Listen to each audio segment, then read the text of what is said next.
Hello everybody. Thanks again for joining us today. We're going to talk about how to get your PPC off the naughty list, holiday strategies to win the season.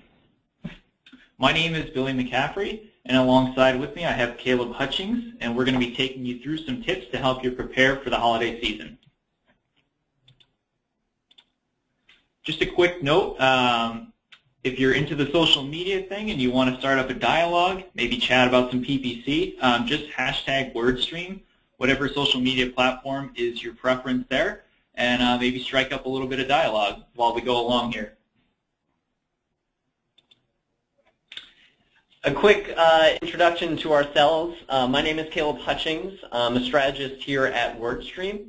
I've been with the company for quite some time now, so I've actually worked on about over 300 accounts, so we have kind of an idea of different industries going into the season, and of course how they'll be affected. And as I mentioned earlier, I'm Billy McCaffrey. I'm one of the senior members here on the customer success team. I've been with WordStream for close to 2 years now, and in addition to working on the customer success team, I also work with our onboarding and training team to help clients get trained up not only on our software, but just to get a grasp of PPC fundamentals as well. All right, so just taking a quick look at our agenda for the webinar here. We're going to start off by talking about timing around the holiday season and important dates you should have in mind as you go into the season. We'll also just kind of cover the basics that you should be checking off your list as you head into the holidays. We'll then also talk about some of the more important metrics that are good to focus on and how you can kind of tie that into reviewing last season's performance data. We'll give you a few tips on how you can outsmart the competition, and then we'll give you a quick rundown on some of the tools that you absolutely need to know. And then we really want to encourage, lots of questions. We're here to help you guys out in addition to what we'll be presenting. We're happy to talk about anything that you guys might be curious about. So definitely feel free to type in your questions into the GoToMeeting question box as we go through the presentation. You definitely don't need to wait till the end to type those in. We'll try and save as much time as we possibly can to get through those questions. So definitely, like I said, feel free to type them in. And if you're having any audio or visual issues or anything like that, just feel free to let us know as well. All right, so we just want to give you a little bit of background on, what this presentation is designed to do, kind of who it's targeted towards.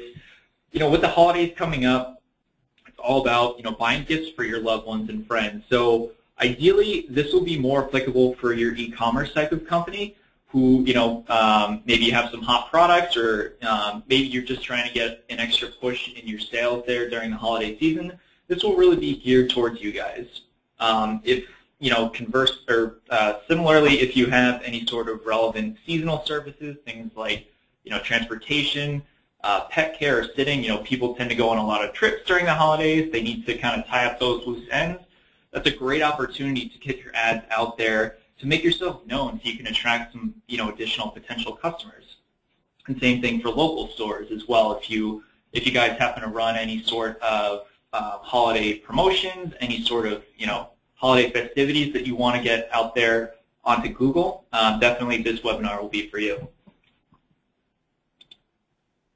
All right, so let's jump in here. This is kind of one of my favorites here because it stands out the most, and I've learned a lot of lessons, particularly in last season. It was pretty interesting to watch in a few clients' accounts.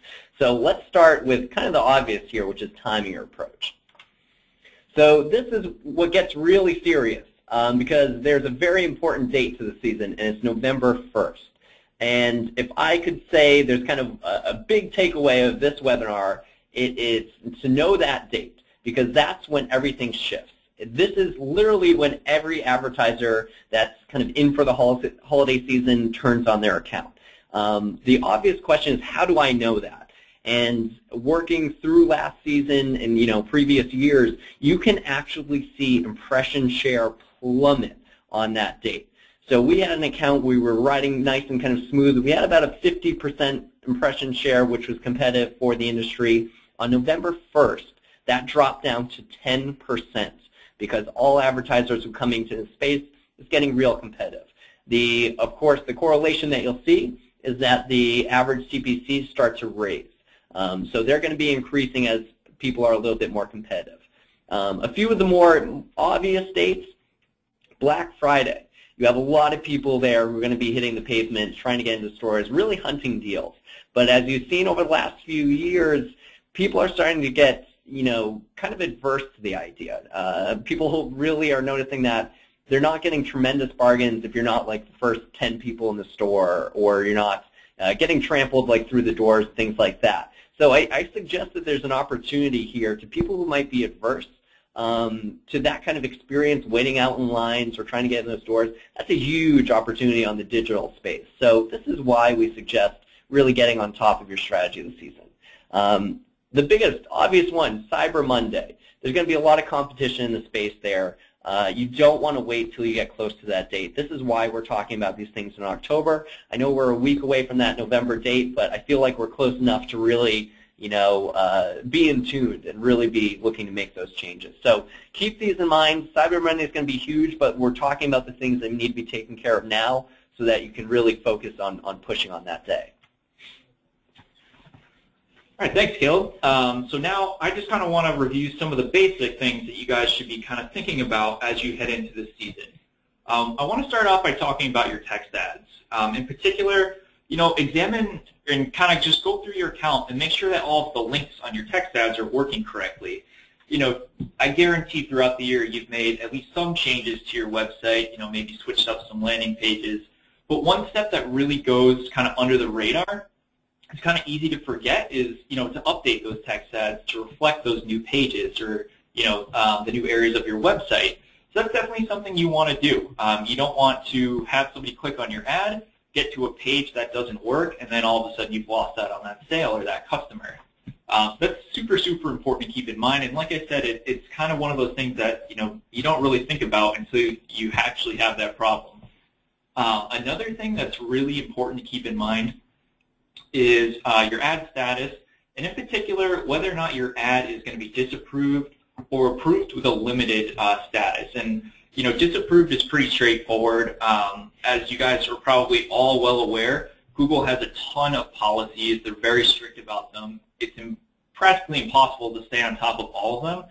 So your ad can get disapproved for a lot of reasons. Most of the time, they'll tell you why. It's actually pretty easy to correct for the most part. But that approved limited status is actually a little bit different, but pretty much has the same effect as your disapproved status. When your ads are approved with a limited status, it means that they can run, they can appear in certain areas, but because of restrictions due to things like location, maybe devices, your ads won't be able to show in those particular areas. And very rarely will you actually get notified of this type of thing. So it's really easy to miss out on the fact that those ads are kind of suffering as a result of that status. So it's just something else to keep in mind, especially if, for example, you're an e-commerce company that ships all over the world. Some of those ads might not be able to show in certain of your target markets. So definitely keep an eye on that.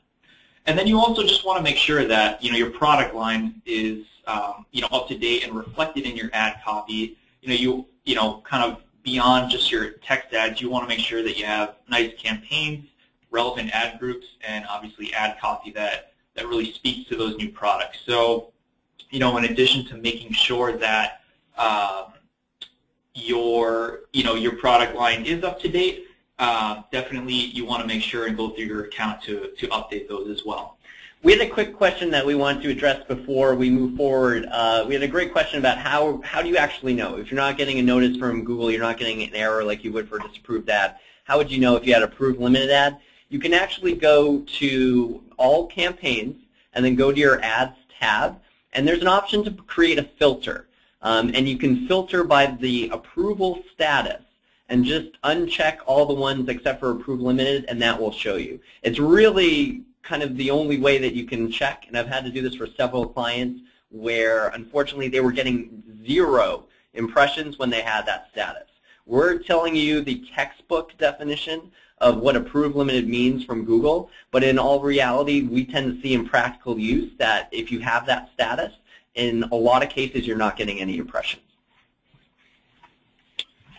Great, yeah. So now I'd like to, just move on to ad extensions, which are, not only a vital part of your account in general, but are especially handy during the holiday season. In particular, enhanced site links are, super, super valuable to have. It's almost like basically being able to double the amount of description text that you have in your ads. As you guys may know, your standard ad gives you space for a headline as well as, your 2 description lines. Your enhanced site links, allow you that benefit of your standard site links, those additional links to pages on your website, but they also give you the ability to include description lines for those extensions, those site links.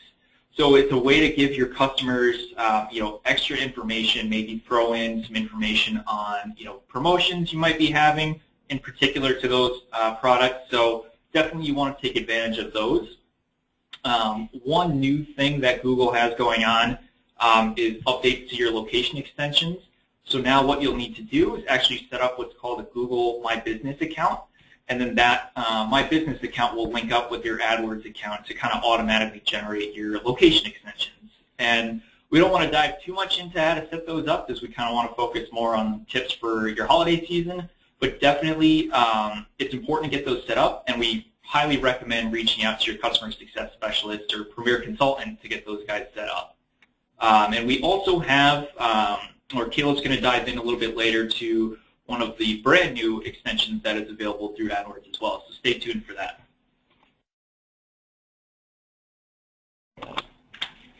All right. There's one piece of it too here. We have kind of the call extensions that we wanted to talk about. And everybody's kind of familiar.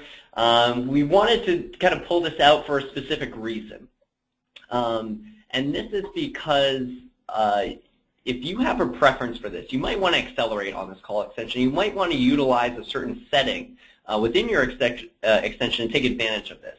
And you actually have, if you knew it or not, you have the ability to just show the number for your business over kind of links to your website. Now, why would you want to do that? Maybe a few reasons. This is really good for people who don't have a mobile optimized site, because you would most likely kind of lose that sale if they go to the site. They can't navigate it on that device. It's also for a bigger reason, is that if they even click the headline to your ad, what will appear is a click to call button. So on that phone, they'll be able to just click and call. The huge idea behind this is that that's shortening your conversion path. And we're actually taking some of the research from Larry Kim here on this point, where he was finding, and he made the great point, that if they're going to your web page, the conversion rates there might be a little bit slim. But if we're using this kind of direct call, you're getting in touch with that customer immediately. And you're directly talking with that lead, and the likelihood of them converting is a lot higher. So keep this in mind, know that that's available, and use it if it's applicable to your business. We also have a few metrics here, and I'm not going to spend too much time here, but I wanted to just kind of channel where kind of my focus and my mindset is when we come into this holiday season. To start with, on the AdWords side, conversion is an obvious one, but I had to say it here for a particular reason, because as we'll get into this, if you're looking through your account, particularly after last year's data, and we'll dive into this further, but if you're noticing that you're not getting conversions on terms, even terms that you think would be relevant, you think would fit, if you know that they're not productive for your account, why spend the money there? There is a little bit of an argument there to say maybe they come through remarketing, maybe there's other ways that we can engage these people, but when it comes down, if you have a limited budget or you really want to channel in on people, make sure you're getting the conversions. CPA, the cost per conversion here. You want to make sure that that is in line with your business goals. This is a huge point. You can be getting a lot of conversions this season, but if they're too costly, they don't fit for your strategy, that's an issue. Impression share. This is one that, of course, it doesn't show up as a default in your kind of metric settings when you're looking on AdWords or any kind of metrics there. You actually want to go to the columns tab and bring this out. What this is describing is how often your ad is showing versus how often it's eligible to show. So let's say we have 100 impressions on a really good converting term that you have, but you're only showing up for 10 based on your bid price or your budget. This metric is going to show you that. This is very important. So I would really keep this in mind. and if you have converting terms that aren't, are with a high impression share, you might want to accelerate the bid on those just to make sure you're not missing out the season. The other two are in analytics. So this one with conversion revenue is just a particular favorite.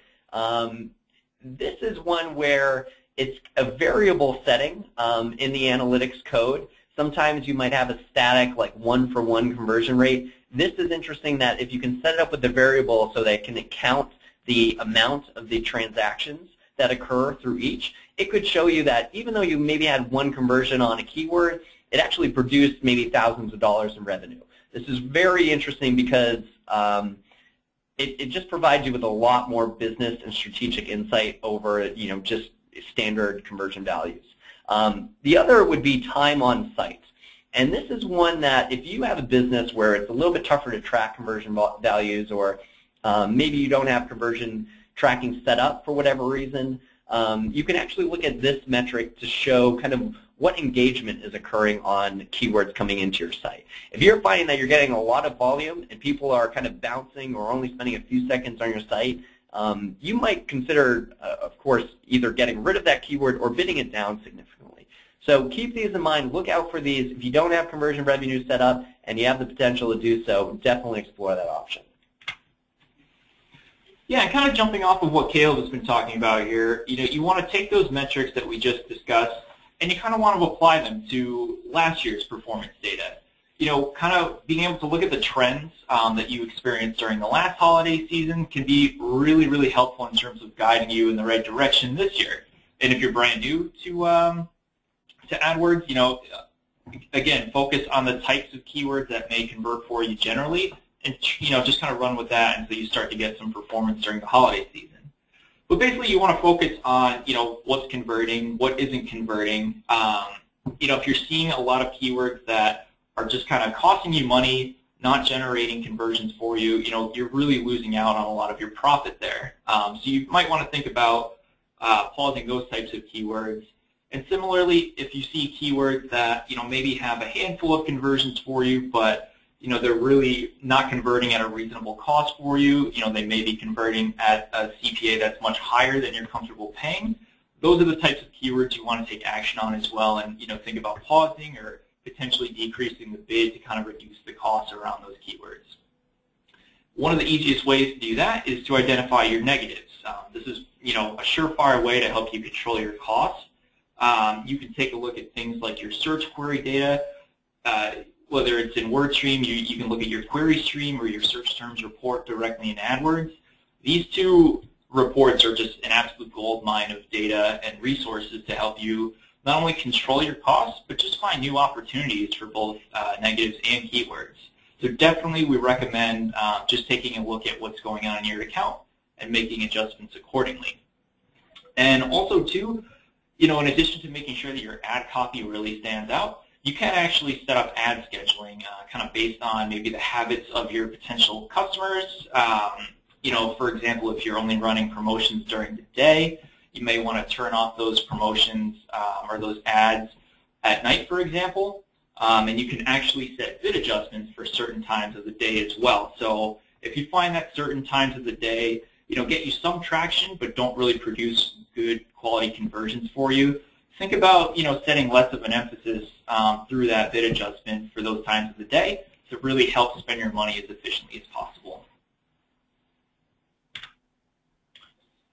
All right, so let's kind of dive into standing out from the competition and what we can do to really make that happen.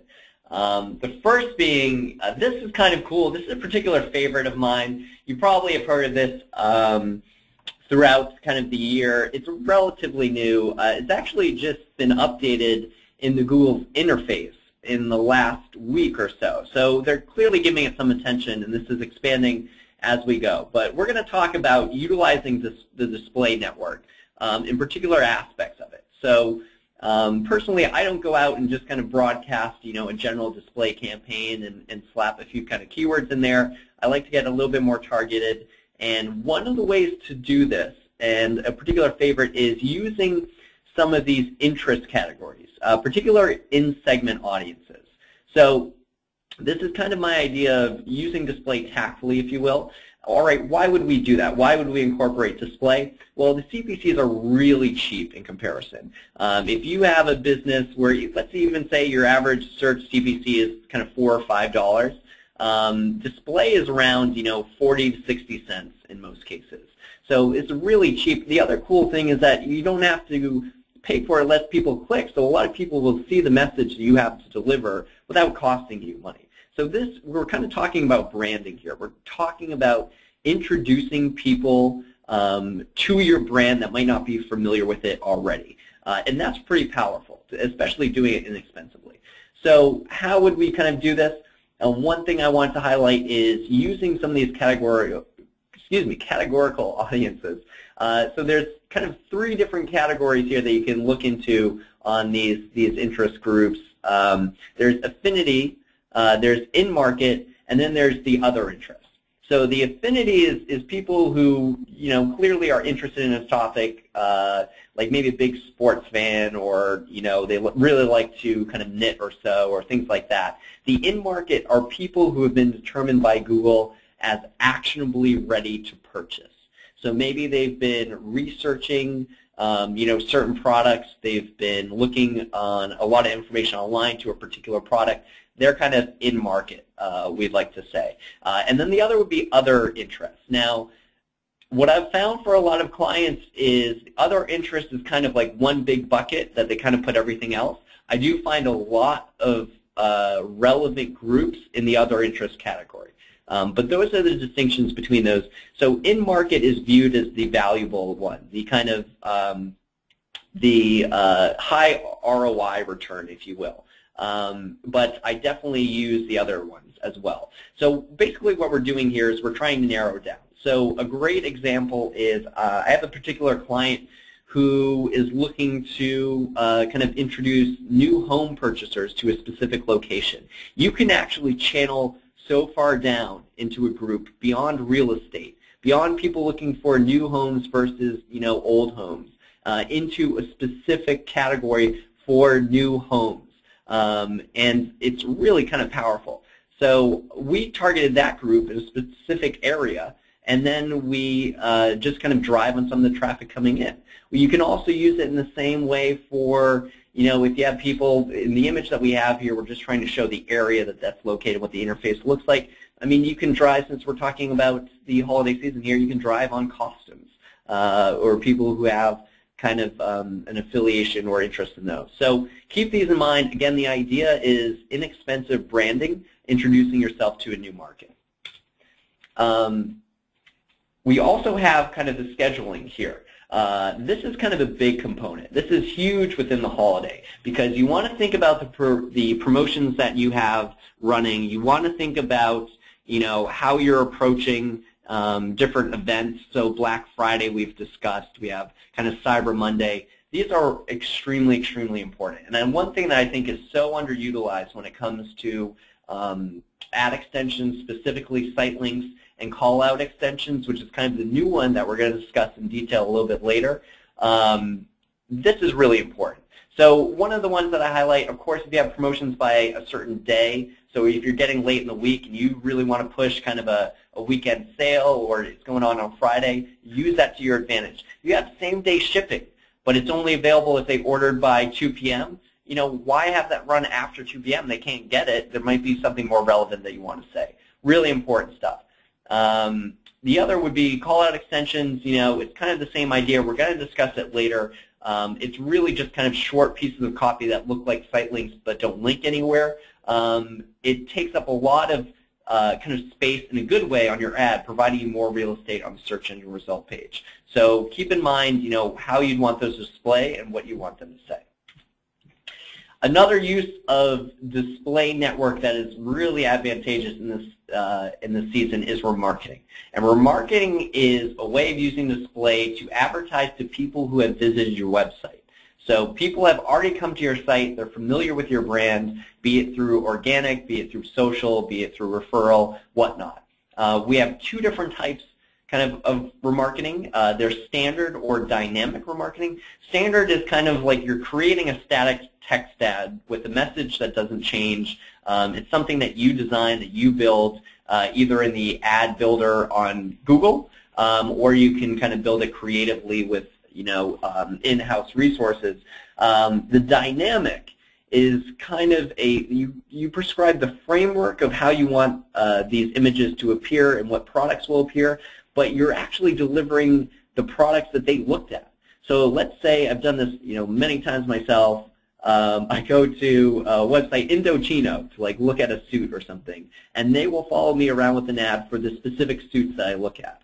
So keep that in mind. I also have clients that do cartridges or could even be apparel again that use kind of this tactic. You want to consider a few things in here with remarketing. You want to consider your audiences. So you specify, you essentially place a tag on every page of your website that puts a cookie on this person visiting your website, and then you can serve them ads based on that cookie when they visit other websites online. And not every user is going to be created equal. So if you have, kind of the top of the list would be people who have abandoned a shopping cart. Of course, there's billions of dollars lost every year to shopping cart abandoners. If you have that case, you can target them specifically. And that might be the highest return on investment audience you're going to get. You can also target past purchasers. So we're coming back into the season. There might be people that have kind of purchased from you previously that might want to buy for a friend or something like that. Keep that in mind. You can also channel, or target, I should say, visitors of a specific page. Or even if they visit a certain page and didn't visit another page, you can kind of cater a message to them to deliver that more specifically. Finally, we have kind of timing. You might want to think about this in, or users in certain time ranges. You can cater your messaging to people who have visited in the last day, 7 days, 14 days, 30, 90, and so on. Even people who have visited more than a certain number of times.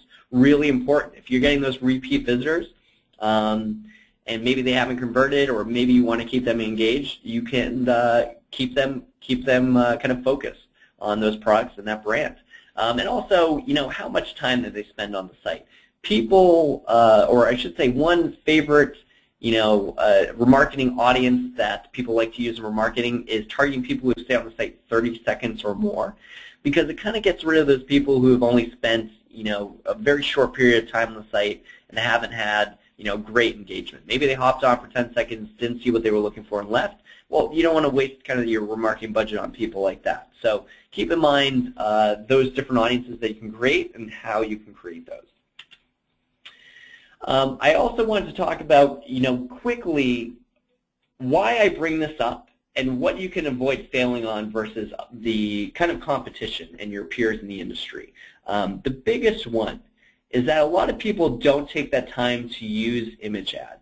And again, I'm using some of the research here coming from Larry Kim, which is 67% of the display ads are actually text ads. So you will see those displayed kind of more often. They make them kind of look different in appearance depending on what ad space is available on the particular web page. But that's a pretty staggering number. Outside of that number, the rest of the percentage that's available, you can see on this page how it's broken up by the image ads. So they do command, a sizable, amount of ad space. And it's very interesting when a lot of competitors aren't using that, you can actually get those clicks for a lot cheaper. So be sure to include those into your own accounts. It's really important. And I would also recommend segmenting by ad group the images that you have versus the text ads.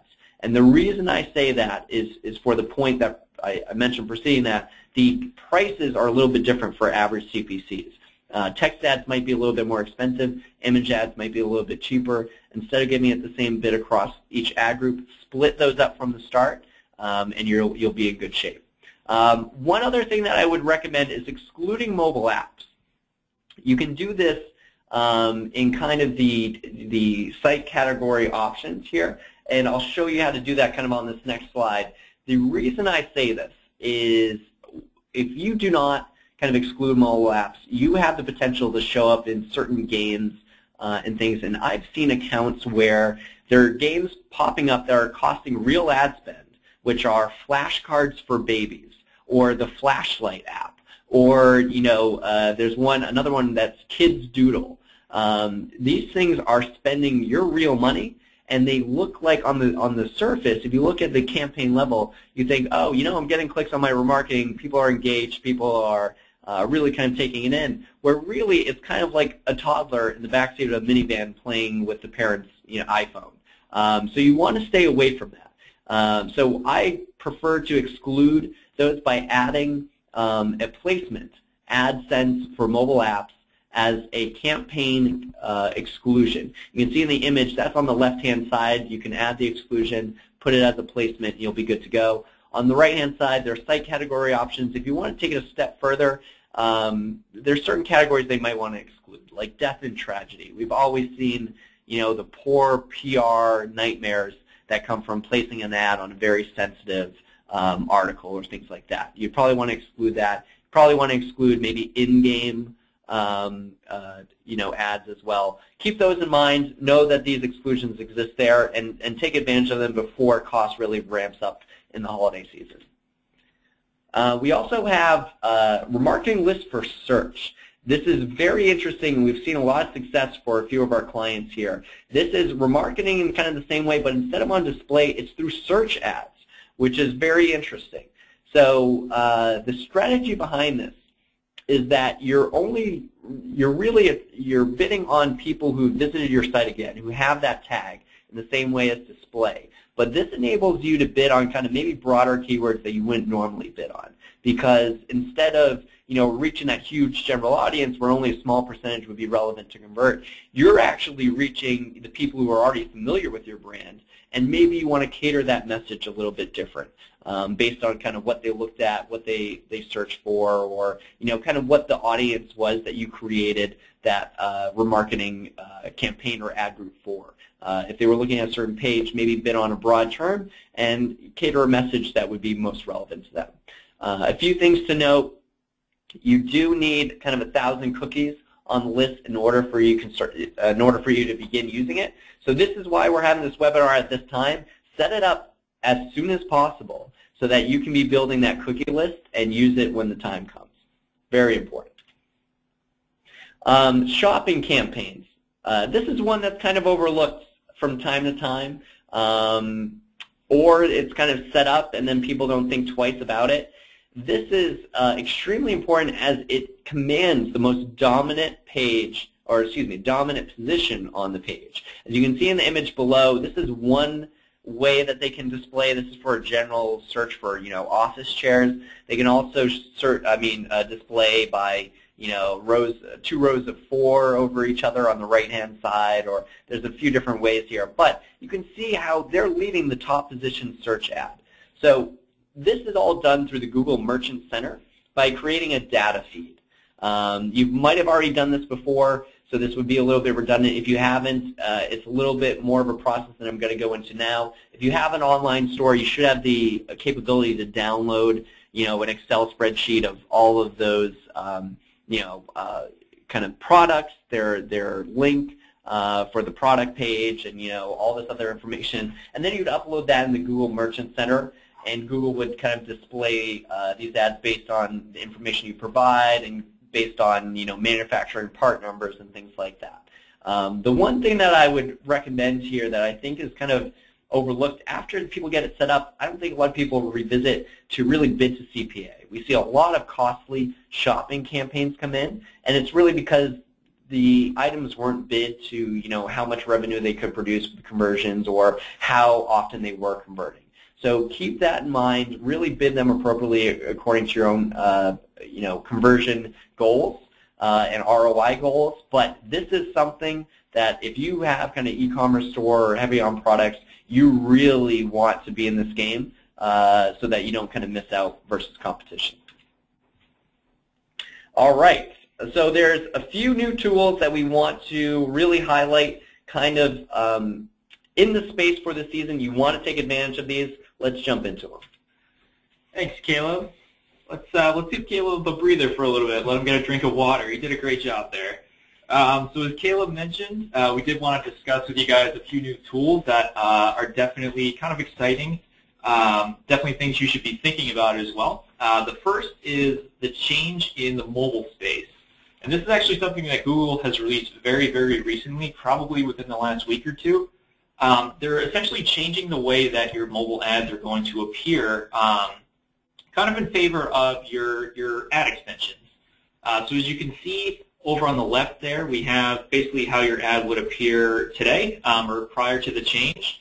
And then over on the right, we have how the ad is going to look as a result of this, this adjustment by Google. So as you can see there, that second description line kind of gets wiped out in favor of additional extensions. And there's a few reasons why this is really important. The first is that since you're now limited to one line of description text, that one line becomes absolutely critical to capturing clicks and kind of capturing the attention of searchers on Google. Since you have such precious little space as it is when it comes to your ads, that one line is just even more important now. As I kind of mentioned, there's more of an emphasis on your ad extensions now. So definitely you want to make sure you're utilizing those whenever possible. Google also has made ad extensions, or the usage of ad extensions, part of its ad rank algorithm now. So in addition to what we're discussing here, if you really want to appear as competitive as possible in that search results page, it's even more important to have your extensions set up. One other reason why this is important to note is that now you actually want to really focus on creating what we call mobile preferred ads. And for those of you who aren't too familiar, essentially creating a mobile preferred ad tells Google to only show that ads for searches that appear on those mobile devices. So you can kind of customize, you can kind of tailor your ad copy for those mobile searches. Because Google is making this change to your mobile searches, you want to think about how to customize those ads even further. So as we've kind of been hinting at throughout the course of the presentation here, we wanted to touch on what are called the call-out extensions as well. And these are new as well. They've been out a little bit longer than the change in the mobile ads, but definitely this is something that's new. Cale kind of mentioned it earlier. Essentially what you're looking at here, and you can see it indicated by the red dots there, your call-out extensions allow you to include some additional information in your ads that would appear kind of similar in nature to your site links, except that this time they're description text as opposed to links to your actual site. So this is a great opportunity to include, like I said, additional information such as any sort of promotions that you might have. So in our example here, we have try on at home for free. That's something that might entice some folks into clicking on your ad. If you have any sort of deals or anything like that, definitely anything that you can put in there to differentiate yourself from the competition, that would be kind of your bread and butter of your call-out extensions. All right, and we also have kind of a really interesting thing here. I don't see a lot of people using this in their accounts. This is maybe a little bit advanced, but I find it super exciting, and I wanted to make sure we kind of share with you guys so that, if there's one big takeaway, I'm sure this is kind of like a new thing learned here, but what they're called is ad customizers. So there's kind of a whole realm that we could go into ad customizers. For the sake of time, we're just going to kind of highlight it at the top level. And if you just kind of Google ad customizers, you can get a lot of the support pages and really dive into it further. But what customizers offer is the idea of real-time context. And this is huge. Of course, it would be impossible to go out and update your ads every single day to kind of give the most relevant message that you want. So you can use these as kind of basically inserting parameters, kind of like dynamic keyword insertion, but for a better function beyond just inserting a particular keyword. You can kind of insert different countdowns to sales promotions. So let's say like only 5 days to promotion, or only 4 days, 1 day left to get your promotion. Pretty powerful to keep kind of the sense of urgency up that you really need this holiday. You want your messaging to be about, you don't want to miss it before time runs out, things like that. You can also do it for brand and model names. So let's say you have certain categories where you want to pull from certain business data and you want to pull the name of the model and then the name of the brand in with it, and then say, how many different varieties that you might have of that. You can create kind of a spreadsheet and upload a lot of those pieces. You can also use this to create bulk ads. If you have kind of a large account and you can't really pull all this data or update it all the time, you can create an Excel and import it in. I'm going to show you kind of where that location is in a second. But you can make your job a lot easier by using some of that information and using some of these parameters just to insert the relevant information as it comes in. So essentially using the similar format of an ad across all ad groups, but getting it to say exactly what you want. My favorite out of this would be the countdown function. And this is one that you particularly don't need to create kind of the upload necessarily to use, but you can use this parameter to count down to a certain date or time. And I just find this really cool because when you search for a lot of products, you might just see kind of the same static message. You don't feel like it's really talking to you. But if you're searching for a certain product or an event or something repeatedly, and you see this message that's kind of catering and updating to you and reminding you, keeping you on top of this, I feel like it's a very powerful message. And it can really deliver some results here. So this is a really cool thing to explore and see if it's relevant to any promotions or any kind of business strategy that you might have. The way that, and I just want to highlight before you get to the summary, the way that you would kind of import that data, it's actually stored under the shared library in your AdWords account. If you go into that, if you look on the bottom left-hand column, there will be an option for business data. And that is where you can import that spreadsheet. They have templates that you would fill out to define all the different parameters, like which campaign and where it's going to be focused. But that is where you would upload that information. You just want to create, under that business data, a new ad customizer. So definitely explore that option. It's just really cool. It's a new thing to check out. So we're going to dive into the summary now. Oh, we had a quick question that we wanted to look at the last page a quick second. Sorry there. So hopefully we can show that. Sorry, I was kind of moving quickly here. But this webinar will also be recorded, so this information will be available as well. But there's a lot of parameters that are available and that can be used.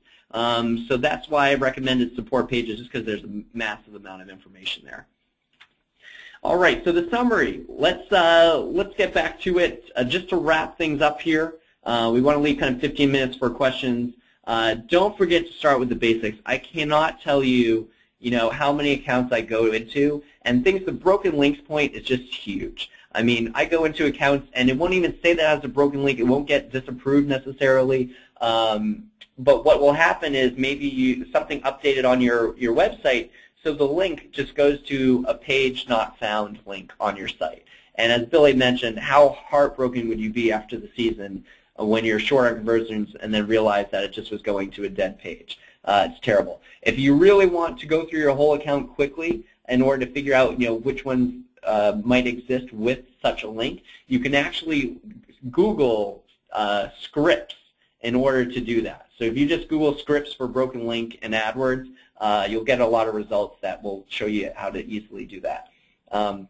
Leverage your historical data from last season. There's a lot of people who kind of try to optimize in the moment. Go back to last year, see what happened, see what didn't convert, what were your cost centers. You can exclude a lot and really drive impression share with the same budget. I actually have a client who has doubled currently his time on site engagement because we looked at keywords that didn't spend a lot of time there and would just soak up costs. So this is a great way to really make your accounts perform. Again, use that data for bid adjustments. You can adjust for really anything. I would recommend not adding every adjustment that you can. Start with one at a time. I would recommend starting with time of day. If you're noticing that you're getting conversions at 2 o'clock more often, go with that. If you notice a specific area might be converting for you within a broad target of your campaign, maybe kind of add a little bit of an adjustment for that particular area. Things like that. start it slow, start with singular ones, don't add too much or else you won't know where the improvements are coming from. Remarketing. I was a little bit bold to say it's foolish not to do it. It's not perfect for everyone. There might be like sensitive information with, you know, kind of medical things. Google actually just revamped its rules a little bit around this, so they really tightened it up around medical services and the medical industry. So a lot of people are being disapproved for that right now.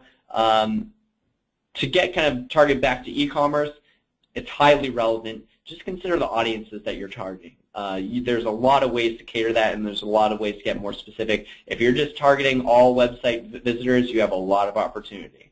And then finally, capitalizing on new tools. This is where it comes in with the competition. You want to make sure you're on top of call-out extensions. You want to make sure your site links are up to par, and you're using that that extra lines of text if you're not already. You know, we're getting kind of curveballs from Google when they decide to switch over to Google Business for location extensions. A little bit of a headache that comes in the season. Make sure you're on top of that. This will really stand out. You don't want to be dealing with those headaches in the middle of the season. Get it done in October and get it done before November 1st. All right, so we have reached the end of the presentation here. Definitely, we really appreciate you guys listening in. We've got about 12 minutes or so for any questions that you might be curious about. Feel free to start typing them in. Caleb and I are going to be here for the remainder of the time.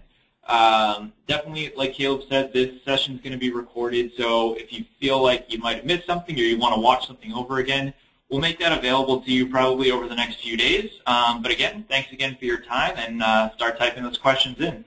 Awesome. We already have a few that came in during the webinar, so I'm going to highlight them. The first one from Jillian is talking about competitors who have 5-star ratings appearing in the ad. So what she's referring to is these are seller ratings, and you might see kind of those star ratings similar, you know, if you went to Yelp or other sites, things like that.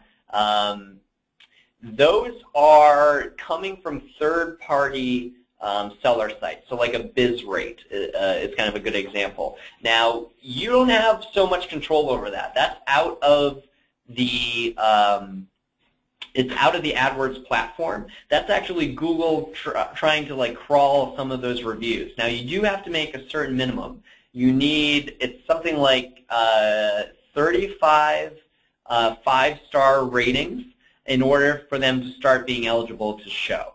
So you have to hit that kind of minimum first, and then from there it's still Google deciding whether or not it wants to show certain, and I'm careful to call these extensions. That's not an extension. It's what Google shows, but technically it's an extension, for lack of a better word, of your ad. So it's choosing when it wants to show those. If you see it for competitors, you don't see it for yourself right now, it's one of two things. It's either maybe we haven't met that 35 minimum, or Google is still deciding when it might be relevant to show them. Sometimes it's just an element of time, and we'll have to wait to see. But just kind of keep checking in on those ratings that you might have.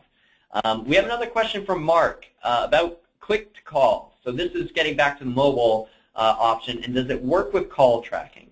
And Google is going out of its way for a lot of the conversion tracking to kind of incorporate this in.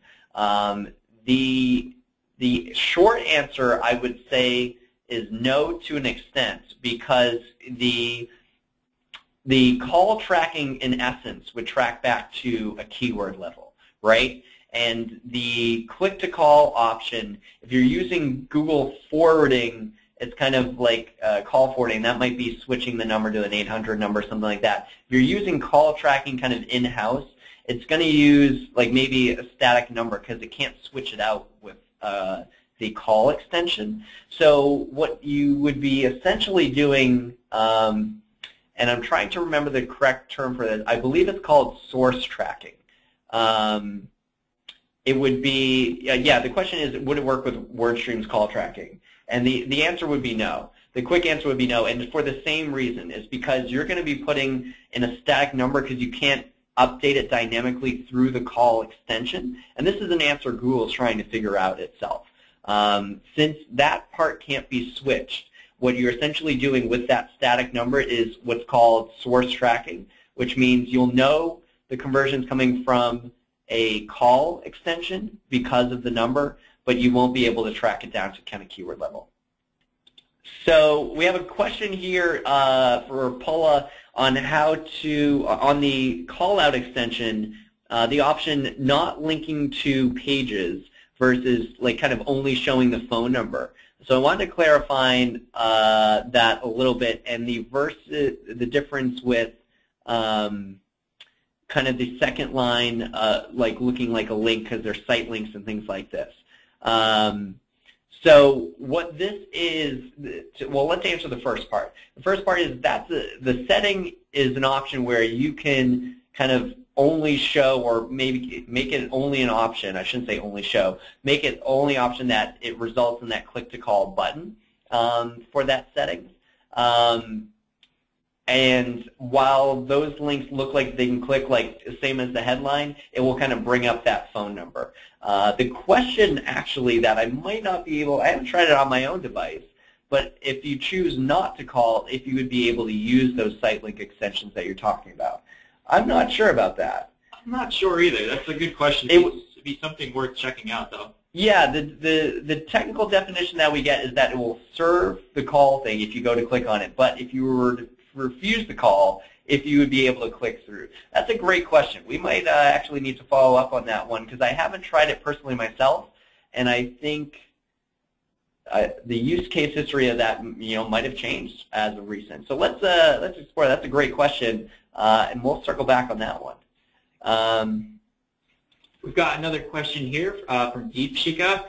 The question is, don't site link pages deliver the clicker from the main landing page and possibly cause to miss out on a conversion? That's a really good question. The strategy behind your site links is that you want those pages that a person could land on to be transactional in nature.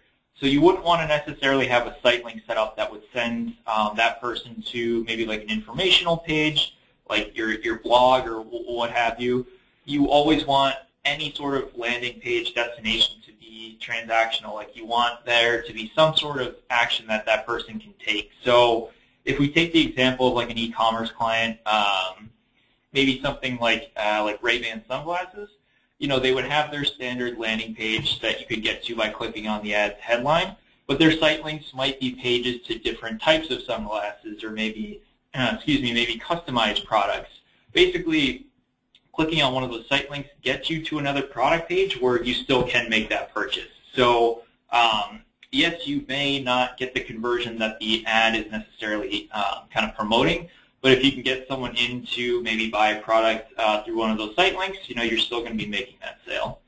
And I'll offer a additional opinion to it as well, because you might have a different business where you're not e-commerce focused, you might be services focused or things like that. I'm always in the idea through personal use and kind of the experience through accounts that if you're giving the information that a user is looking for, you're helping them kind of get to that conversion point. So if they're searching for whatever I love to use, we really should get, goods for all the people that we plug in these webinars. But I love the website canoeandkayak.com.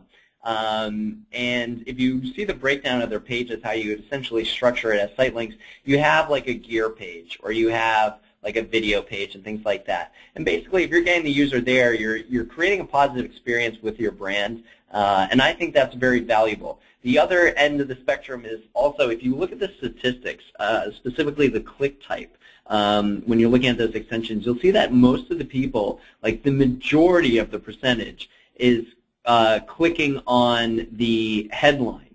So you'll see a lot of clicks. The site links get a very low percentage, like it's like between 1% and 3% of all the clicks that you get, very, very low. But what they do is they move the lever on clicks for your ad as a whole, like on the headline. So that's really their role, is to kind of improve your click-through rate on the ad itself and drive more volume to your traffic. So, even if there's a few clicks that go to an informational page, they're still engaging with your brand, they're still getting familiar. They might kind of go back and visit, maybe the other product pages through your site that you wanted to visit, but it wouldn't hurt. I wouldn't worry about it too much. We have, 3 minutes left here. If anyone has a few questions, please feel free to type them in now. We'll answer as many as we can. And then if there's any that we miss, definitely either reach out to your CS rep and we can, help highlight some of the information, or we can kind of follow up through email. All right, we have 2 questions here. One's a quick one that I'll get out of the way. How will we be able to get kind of a link to the recording of this webinar? That should be kind of shared on our social channels. I think it will also be emailed out to registrants. You can also reach out to your customer success rep and just mention that you were on the webinar and you wanted to get a recording, and we'll be happy to send it over to you. Yeah, if all else fails, drop them a line and we'll get out the next day. The other question is a little bit longer, but we can answer it. So there's a scenario where someone removed the e-commerce element from their site to eliminate credit card collection risk, and now the buy now button forwards to a store locator page. And the question is, how would we essentially track conversions for the value? And I think what would change there is your definition of conversion. So I can't really argue the point for, collection card risk. That's probably something that I'm not experienced with in your particular situation. So I won't touch on that. I like it being available to purchase a product if at all possible and getting a true conversion on page. But if you don't have that available, you can create conversions for specific activities. So if they made it to the store locator page, you can count that as a conversion, but you just have to know in your mind conversion doesn't mean sale. It just means that you're tracking the action of their kind of intent. So they made it to that page, if they made it through kind of PPC traffic, or you could even make it so that they have to go through that kind of buy now button, kind of a preceding action. You can count that as a conversion. That will help you gain an idea of the value of some of the traffic coming in and make wiser decisions on it. So that would be kind of the way that I would work around that. I know it's a little bit tricky. There are a lot of businesses that we work with that can't track true conversions in that way. But I would start there. The other thing I would do is have a form, to kind of submit their information for, a quote if that's relevant, or, just kind of in general to get in contact with them. If you can make that appealing and get them to submit and put that conversion tracking code on, whatever page they're sent to as a confirmation or whatnot, I would explore that option. All right, that being said, it looks like we're out of time, so we're going to conclude the webinar. I hope you guys took away some interesting things today. We will have the recording up and available. We did kind of take an overview of the things that we think are kind of top level and high hitting here. Hopefully we touched on a few that are applicable to your account. If you have any questions, definitely reach out to your CS reps or bounce some ideas off us. We'll be happy to answer them. Have a great day. All right, guys. Thanks a lot. Take care, and have a good holiday season.